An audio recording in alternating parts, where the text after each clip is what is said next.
These shells look amazing. See the tiny lines and the light on the sand? All right, stay there. What?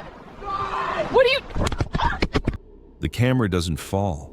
It crashes. Sand flares up around the lens, blurring the frame into a grainy kaleidoscope of tan and blue. For 7 seconds, it films nothing but ski. Then the audio catches it. A man's voice shouting in a language she doesn't speak. Another voice yells back, closer this time, her voice, and then a sound, sharp, high, and unmistakable. Not a word, a scream. The footage ends there, mid-frame, without warning or explanation. It was uploaded to her channel by autosync less than an hour later. By then, she was already gone. In the weeks that followed, millions would watch that clip, freeze it, enhance it, scour the background for clues. Some believed they saw a figure just beyond the mangroves. Others focused on the last thing she said, a muffled phrase that no one could clearly translate. But no one could deny what happened next, a silence that stretched far beyond the bounds of a tropical shoreline. Her name was Lauren Briscoe, a 29-year-old solo traveler from Tallahassee, Florida. By the time local fishermen found her waterproof bag, camera, phone, memory card still intact, the tide had already erased whatever else might have been there. No body, no tracks, no clear sign of what forced her to run. At first, it looked like a tragic accident. Palawan is beautiful but unpredictable.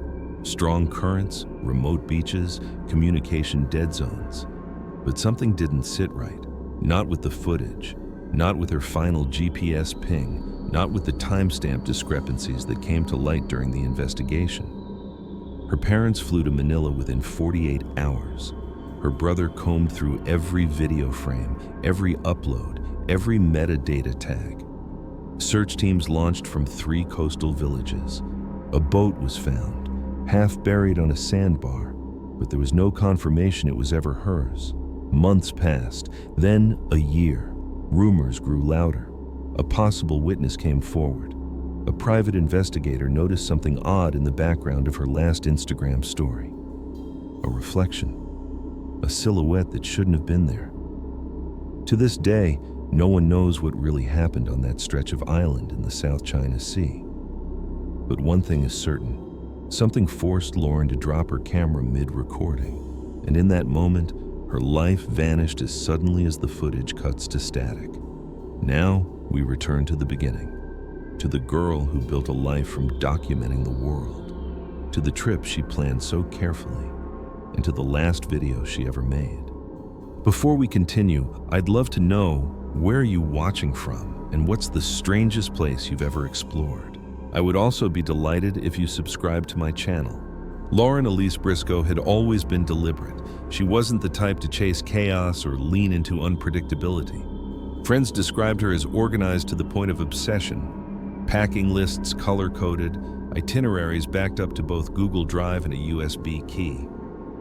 But what made her unique wasn't just how she traveled. It was how she shared it. On YouTube, she was Lauren Abroad, a solo travel vlogger whose calm, warm narration had quietly gathered over 400,000 subscribers in the 5 years before her disappearance. Her style was gentle, reflective, no gimmicks, no clickbait, just long, uncut sequences of tide pools, local markets, sunset hikes narrated in her signature soft voice.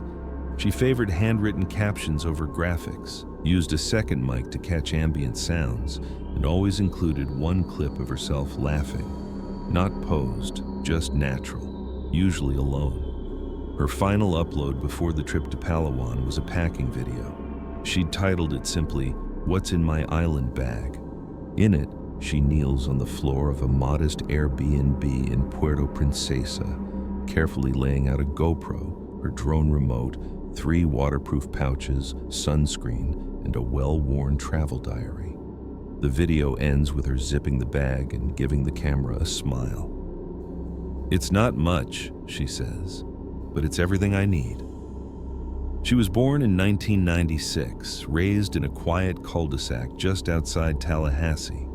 Her mother, Denise, taught elementary school. Her father, Mark, worked as a civil engineer with the Florida Department of Transportation. She had one younger brother, Kyle, who would later take over managing her YouTube channel in the months after she disappeared.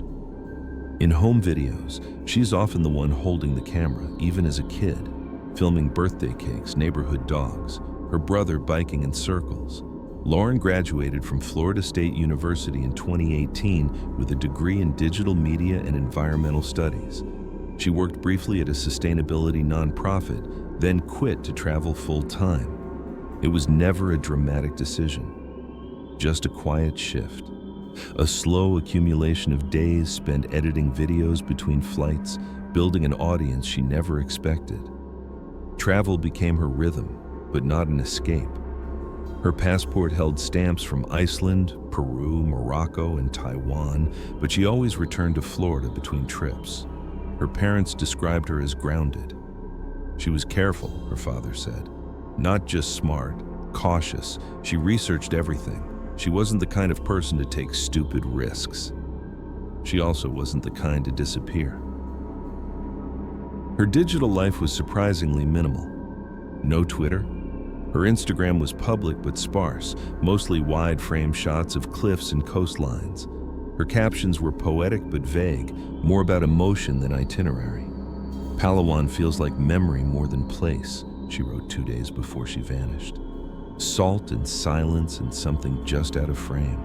There were no boyfriends mentioned online, no drama in the comments. Her email inbox, later accessed by investigators, contained mostly sponsorship requests, flight confirmations, and messages from subscribers asking for packing tips. She had an Amazon affiliate link, but had never monetized her YouTube ads. She didn't want the pressure, her mother said. She just wanted people to see the world the way she saw it. Her friends described her as introverted, but not shy, always observant.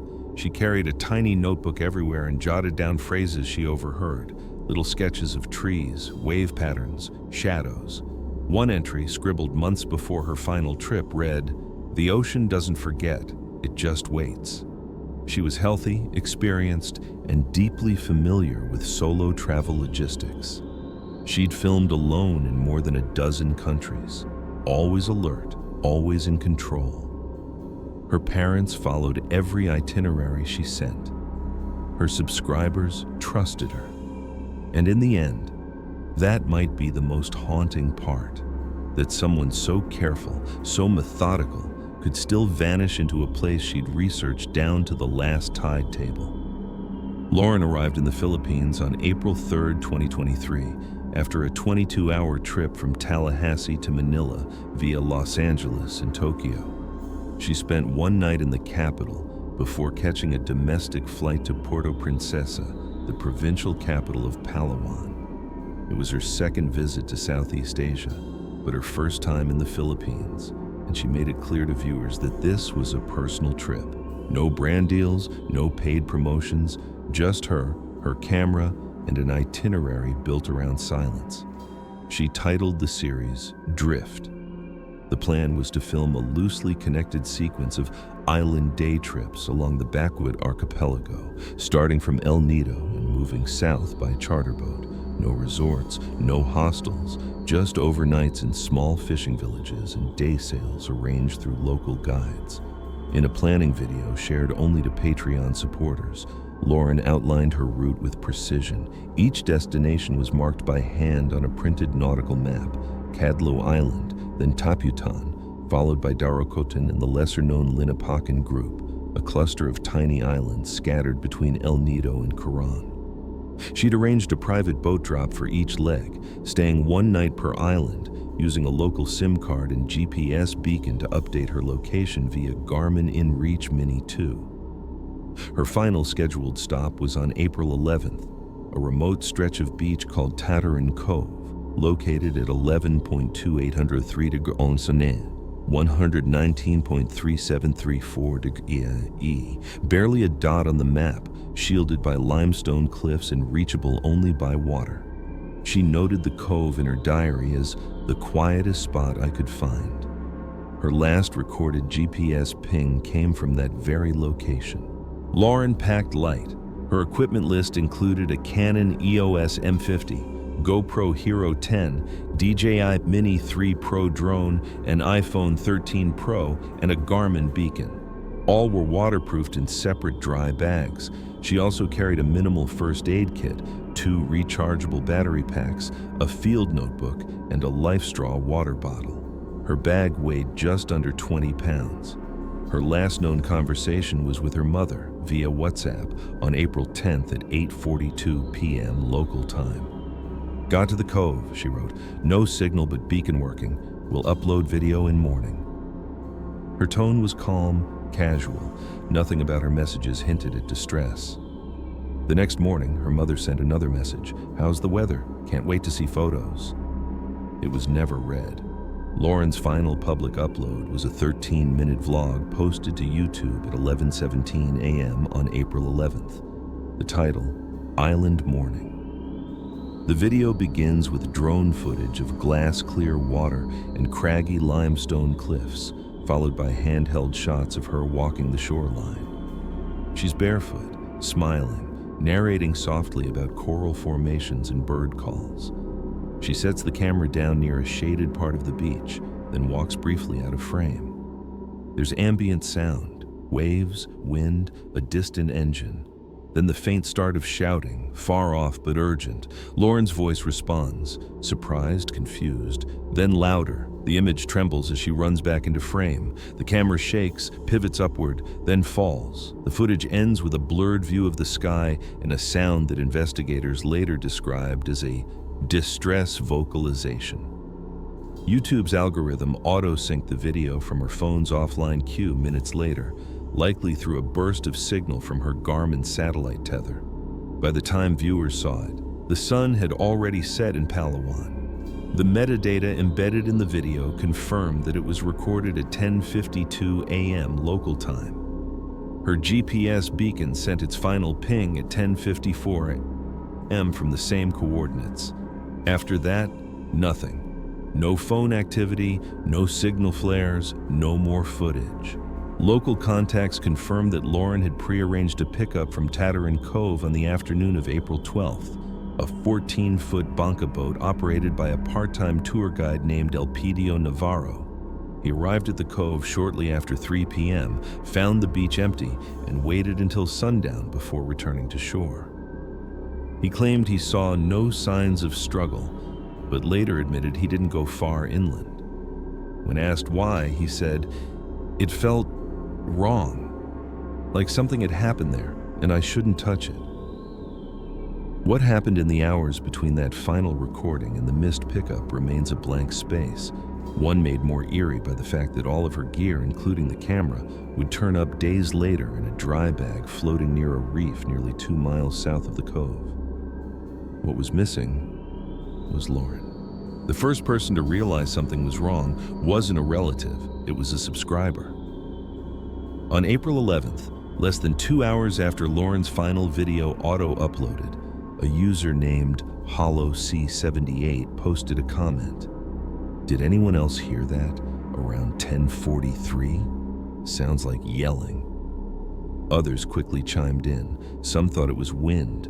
Others insisted it sounded human. By nightfall, the comment section had turned frantic. "She drops the camera. That's not part of the shot," one viewer wrote. "It cuts too fast." Back in Florida, Lauren's parents hadn't seen the video yet, but when her daily location update failed to arrive, they grew concerned. Her GPS beacon had sent a location ping every day since she left Puerto Princesa. Even in dead zones, it cached updates and transmitted them when possible. But on April 11th, there was nothing after 10:54 a.m. Her mother sent 2 messages that night. No response. By the next morning, April 12th in the Philippines, her parents called the U.S. Embassy in Manila. At the same time, her brother Kyle logged into her Garmin account and saw what they feared. The beacon had stopped transmitting. Not powered off. Not moved. Just stopped. The scheduled pickup boat, piloted by Elpidio Navarro, returned to El Nido shortly after 8 p.m. on the 12th and reported that Lauren had not been at the cove. At first, he wasn't alarmed. He assumed she'd arranged alternate transport or perhaps stayed inland. But when word of her missing status reached authorities the next morning, he agreed to take searchers back out. He also shared one detail he hadn't initially reported, that when he'd approached the island, he'd seen something floating offshore. A pale object, partially submerged. He thought it was a tarp or fishing gear. He didn't investigate. That object was never found. April 13th was the formal beginning of the search. The El Nido Municipal Police coordinated with local barangays and Coast Guard stations. A regional SAR team was dispatched and a drone unit from Puerto Princesa was flown in. Lauren's parents landed in Manila that evening and immediately traveled to Palawan. By April 14th, Lauren's name was trending on social media. Her final video had amassed over 2 million views. Amateur sleuths pulled the audio, enhanced it, analyzed the waveforms. Reddit threads formed, claiming to detect multiple voices. Some claimed to hear running footsteps on sand. Others insisted the clip captured a second splash, as if someone else was nearby. On the ground, the search team found signs that contradicted each other. At Tataran Cove, the beach appeared undisturbed. No drag marks, no scattered belongings. But just beyond the tree line, a trail of disturbed underbrush led uphill to a natural overlook. Investigators found footprints, one set barefoot, matching Lauren's size. They ended abruptly at the cliff's edge. No signs of a fall. Then came the fishermen.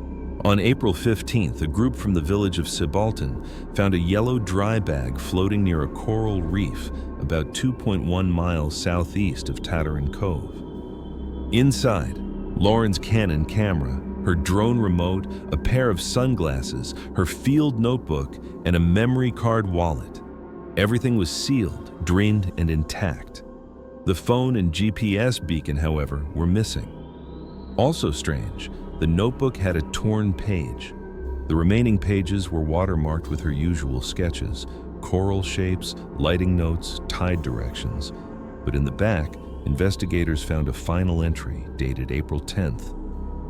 Fishermen passed by early, too close to shore, no wave, just stared. One had a yellow hat. Don't like the way they looked at me. We'll sleep further inland tonight. It was the last thing she wrote. A search of nearby islands turned up no further clues. Dogs brought in from Manila failed to track any scent. The Philippine Navy conducted a grid sweep of the surrounding waters using sonar, but found no sign of a body. Local boats joined the effort.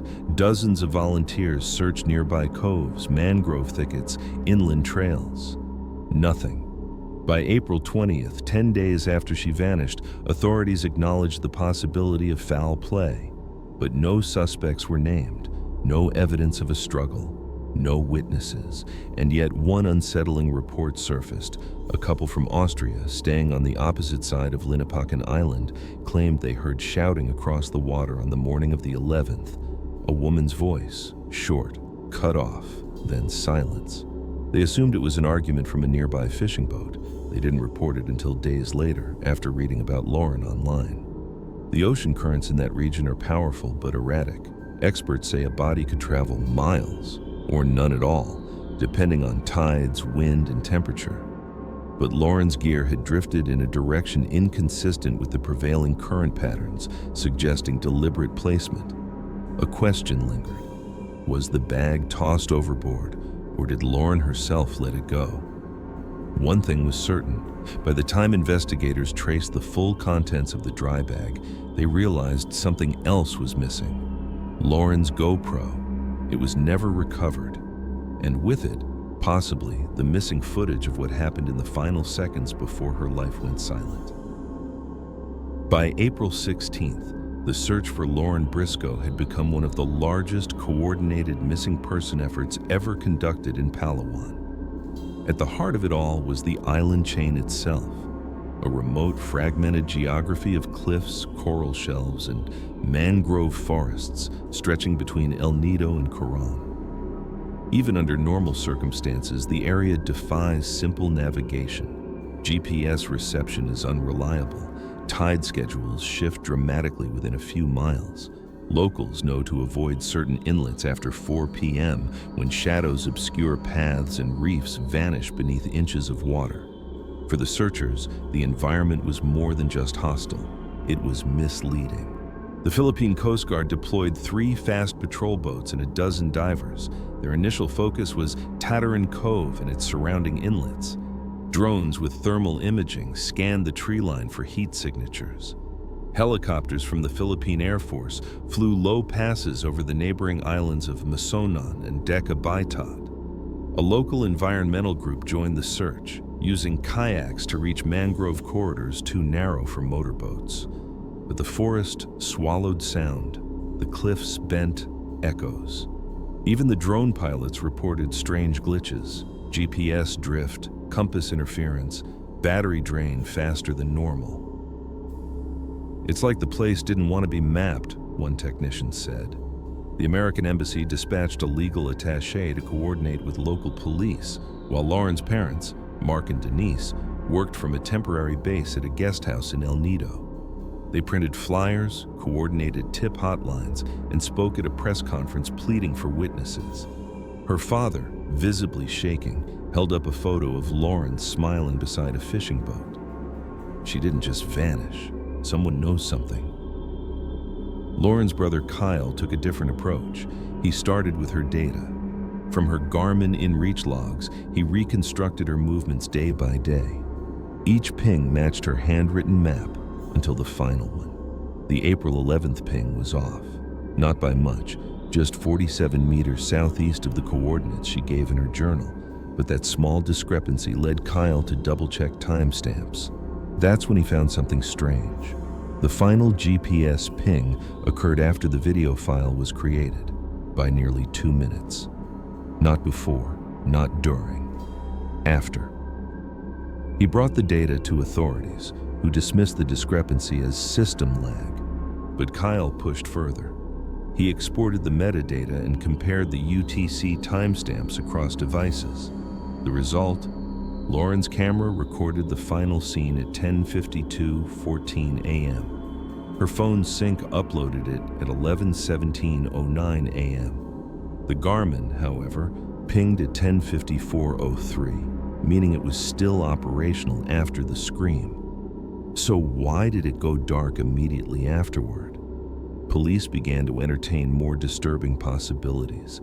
Investigators re-interviewed Elpidio Navarro, the boat operator scheduled to retrieve Lauren on April 12th. He admitted something else. During the pickup, he noticed a small cooking fire near the north side of the cove, half extinguished. He assumed it was hers, but now he wasn't sure. Police found no trace of ash or coals on April 13th. If it was there, it was removed. They also examined the yellow dry bag. The bag's contents, camera, remote, diary, sunglasses, were all accounted for and undamaged. But a fine layer of crystalline salt inside suggested it had been opened before being sealed and tossed into the sea. Not flooded, just briefly exposed. Whoever packed it either wanted the gear to survive or knew what water damage would destroy. The missing GoPro remained the most troubling detail.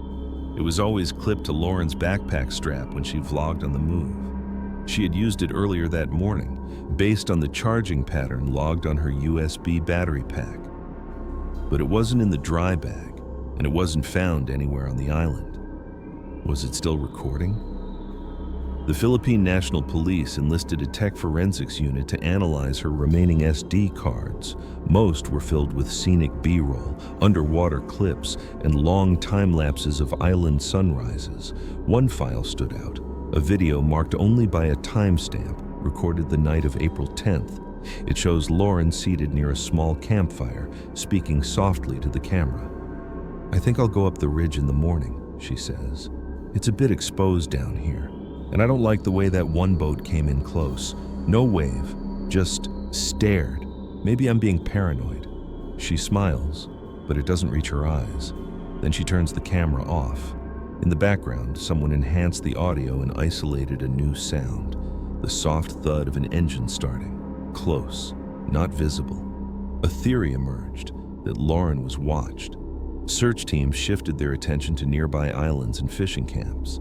Several local boat owners were interviewed. One, a man named Jamie Estrada, admitted he and his cousins had passed near the cove on April 10th while returning from a tuna run. He wore a yellow hat. When shown Lauren's journal entry, he became visibly shaken. He denied stopping at the cove. He claimed not to remember seeing anyone. But when investigators searched his boat, they found a broken GoPro clip wedged under a storage panel. It didn't match Lauren's model. Estrada was released due to lack of evidence. In the absence of suspects, the case widened. Authorities reviewed satellite images, weather patterns, maritime logs. A storm had passed northeast of the region days earlier, but conditions were calm on April 11th. Lauren was an experienced swimmer. Even if she had fallen or been swept away, search experts agreed a body would have surfaced by now. And then came the false lead.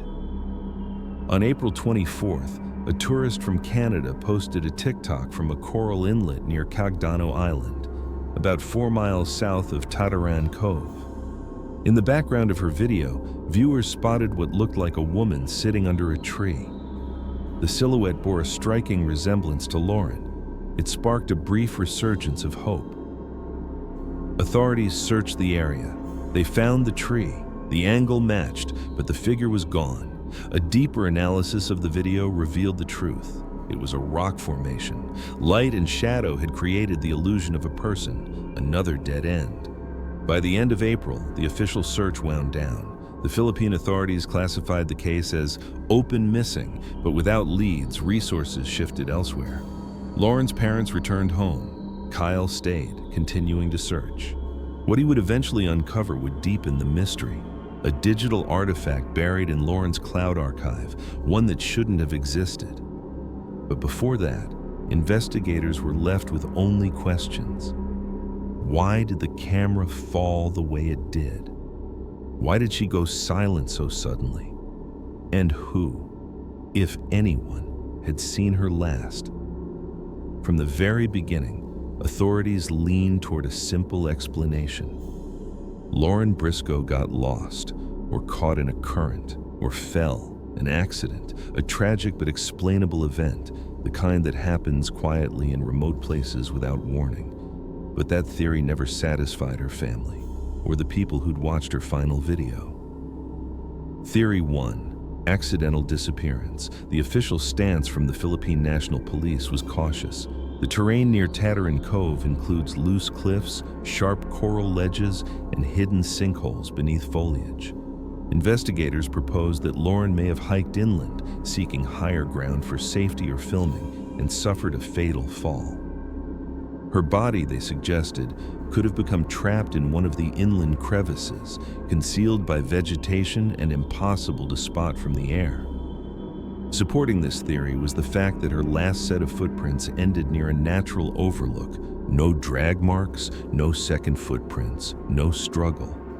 But that explanation didn't account for the dry bag, found intact and sealed, or for the missing items like her GoPro, GPS beacon, and phone. If she fell by accident, how did some of her belongings end up packed and floating miles away? Why was her notebook torn? Why was there a gap between her last video and the final GPS ping? There were other inconsistencies. Lauren was cautious. She never hiked barefoot inland unless she had to. Her travel logs showed she avoided ridges without shoes. Her father, Mark, pushed back.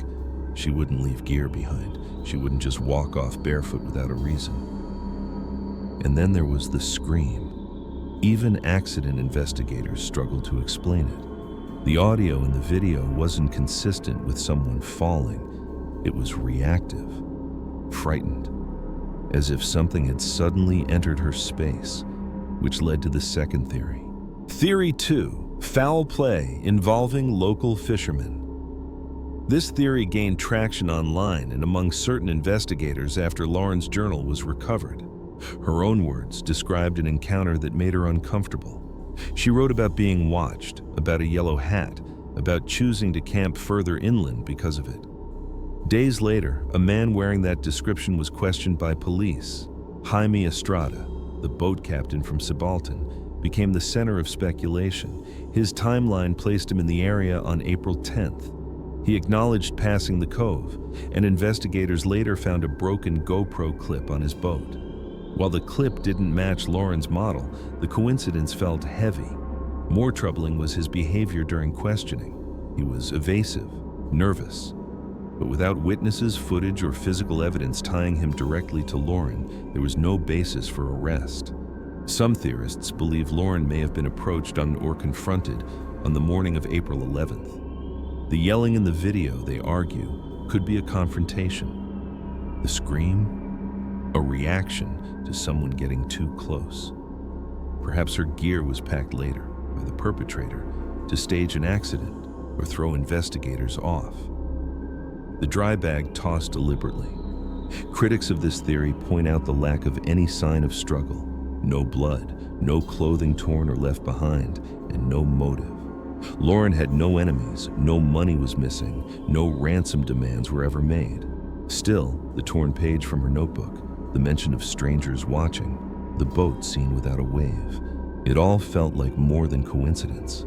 Theory 3, voluntary disappearance, a much less popular theory, and one that Lauren's family has firmly rejected, is that she chose to vanish, that she staged the video, dropped the camera, tossed the bag, and walked away. Supporters of this theory point to her vague Instagram captions, her lack of visible relationships, her poetic language about disappearing into silence. Some even suggested she may have entered a fugue state, a psychological break triggered by stress or trauma. But there's no evidence Lauren was unstable. Her travel plans were detailed. Her messages to her family were clear and warm. She had return flights booked, a collaboration scheduled for May, and upcoming Patreon content she'd already filmed. Her mother said it plainly. She was in the middle of a life she loved. And there's one more reason the voluntary disappearance theory falters: the digital artifact. On May 9th, nearly a month after Lauren vanished, her brother Kyle accessed a backup archive from her cloud storage. Deep in the metadata, he found a thumbnail preview for a video that no longer existed. It had been automatically uploaded by her GoPro app in a moment of signal sync, a corrupted 4-second clip. It showed Lauren, in the same outfit from the final video, turning quickly to her left as if startled. A shadow crosses behind her. The clip ends before anything else is visible. The original file was never recovered. How it uploaded, when the GoPro was supposedly missing, is still unexplained. It wasn't a breakthrough. It was a mistake. On August 27, 2023, 4.5 months after Lauren disappeared, a drone operator working with a conservation group on Dalumacad Island, roughly 14 miles northeast of Tataran Cove, was filming reef erosion for an environmental study. Reviewing the footage later that evening, he noticed something strange in a sequence near a secluded lagoon, an unnatural shape beneath the surface. At first he assumed it was driftwood, but when the drone hovered lower, the shape didn't move with the current. It was still, anchored. They notified local authorities. The next morning, divers were sent in. What they found was a black dry bag wedged between two rocks beneath 6 feet of water. It was sealed, untouched. Inside, they discovered a GoPro Hero 10, identical to the model Lauren carried.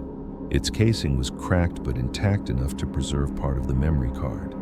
The footage retrieved was fragmented, mostly corrupted, but one file, partially recoverable, bore a timestamp of April 11th, 10:51:36 a.m., just moments before Lauren's final YouTube video was recorded.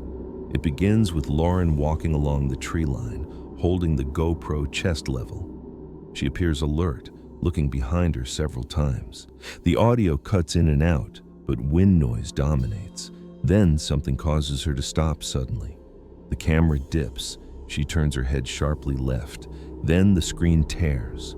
Digital artifacting overtakes the image, and the clip ends. The official statement from forensic analysts was cautious. The device may have suffered water damage prior to full upload, they wrote, What remains is inconclusive. But the location of the GoPro, miles away, underwater, sealed, created a new problem. How did it get there? The currents in that area don't flow northeast. In fact, prevailing patterns would have pushed it south, not toward Dilumacad. Someone placed it there, deliberately, carefully. The Philippine National Police reopened the investigation for 2 weeks. They dispatched another search team to Dilumacad, combing the island's inner trails and abandoned camps. No other items were found, no signs of Lauren. But one ranger, a veteran local named Arturo Manglapus, noted something odd. Near the edge of the island's southern cliff, he discovered a small area where vines had been cut clean, not trampled, cut, as if someone had moved through the area with a machete, but not recently. The growth suggested weeks of regrowth. Whoever passed through had done so not long after Lauren disappeared. There were no footprints, no trash, no trace of human scent. Lauren's family hoped the GoPro would provide clarity. Instead, it became the most confounding piece of evidence yet. Proof that at least some of her gear had traveled in a direction it shouldn't have, without explanation. Whether carried by someone or somehow cast adrift in a rare tidal anomaly, it remained unclear. When asked if the recovered clip changed the direction of the case, investigators hesitated. It confirmed she was moving inland.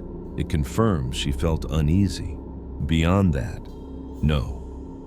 One official paused, then added, "But it does mean she made it further than we thought."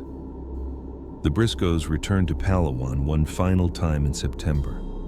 They visited Tataran Cove. They stood in the spot where her footprints ended. They laid a wreath made of native flowers in the water where her last ping was sent. "She was here," her mother whispered. "She was so close." What remains now is a broken GoPro, a sealed bag, a final clip that ends too soon, and the question of who or what might have followed her into the trees. As of late 2025, the disappearance of Lauren Briscoe remains officially unsolved. The Philippine National Police list her case as active missing, though no new searches have been conducted since the GoPro recovery over 2 years ago. No suspects have been arrested, no body has been found, and no new physical evidence has emerged. The U.S. Embassy maintains periodic contact with local authorities, but without additional leads, there is little more they can do. The case spans jurisdictions, involves multiple islands, and suffers from the logistical challenges that come with remote terrain and limited forensic infrastructure. Back in Florida, Lauren's family has created a nonprofit called the Drift Project, dedicated to providing GPS beacons, waterproof gear, and emergency planning resources to solo travelers and vloggers abroad. The foundation also funds training for local search teams in coastal regions where disappearances often go underreported. Her brother Kyle now manages her YouTube channel, which has grown to nearly 800,000 subscribers. He has turned it into a memorial, keeping all of Lauren's original videos available, untouched. Each video is followed by a pinned comment linking to updates on her case and a plea for information in multiple languages. In one interview, he explained why he won't stop posting. The algorithm still recommends her. People still discover her like she's here, like she's filming tomorrow. That matters. Every few months, an anonymous tip surfaces, a possible sighting, a message referencing her journal, a blurry image from a boat or a market. Most are false, but the Briscoes investigate every single one.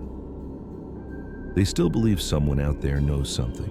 A Change.org petition to reopen the case with full U.S. federal assistance has gathered over 250 signatures. So far, there's been no official response. What lingers most is the clip. Her final video continues to circulate, slowed down, analyzed, remastered. Online communities build timelines, audio maps, even speculative reconstructions, but none offer closure, only more questions. What Lauren's family wants is simple: Not a theory, not a headline, a body, or a sign she's alive. Until then, they wait. Lauren Briscoe's story doesn't end with a discovery.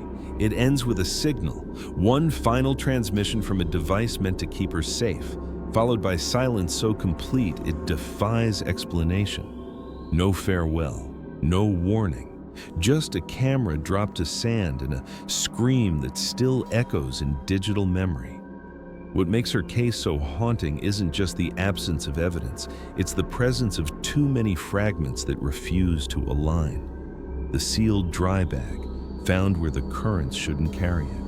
The GoPro clip that shouldn't have uploaded. The scream, the missing devices, the reflection in her last post.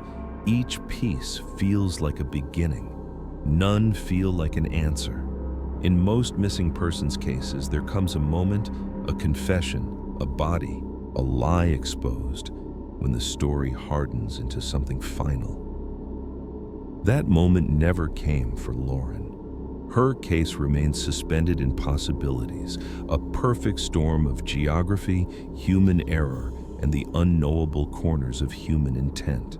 Some believe she fell victim to an opportunist, someone watching the shoreline, waiting for a moment when she was alone. Others believe the clues point to something even more calculated, a deliberate act hidden behind the vastness of an ocean. But there are still those, her brother among them, who believe she might be alive. Out there, changed, captive, or choosing silence for reasons no one yet understands. We may never know. What we do know is this: a woman who spent her life documenting beauty vanished in a place she called the quietest corner of the sea. And the digital trail she left behind refuses to explain why.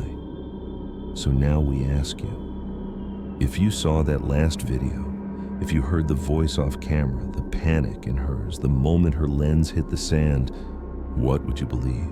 An accident? An ambush? Or something else entirely? What do you think happened to Lauren Briscoe?